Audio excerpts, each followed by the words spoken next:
Alright, welcome back to AP Rizzics 1. This is going to be lesson 1.2 today that we're going to be doing, and that is just extending on what we did earlier on, and it is, the lesson is called the height. Oh, that is a weird E. Height. Sorry, I write very slow on the computer. Impact. It's not really that tough of a lesson, so we're going to recall our equation from the last lesson, which was your risk score is equal to your ability to pull plus time. Remember, these are both measured in Riz units. So this is Rizometers, and this is in right here. This is in Riz seconds, which is that's how you can abbreviate. And then all this is multiplied. I'm gonna use a star there because we love stars, right? But we remember you gotta multiply by 50. Basically, all this lesson is gonna be doing is we take all this, we put brackets around it like this, and we multiply whatever the total of this is. We're gonna multiply it all by a variable h. This is height.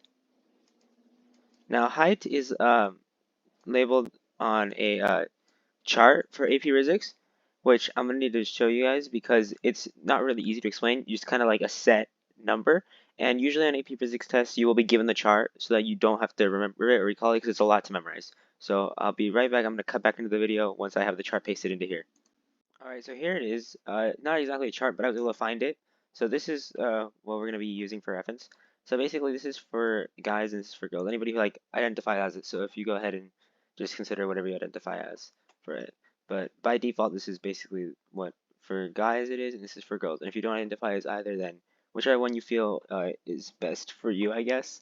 Anyways, so in general risk score is identified like this. So you take your initial risk score and then you multiply it by whatever h equals right here.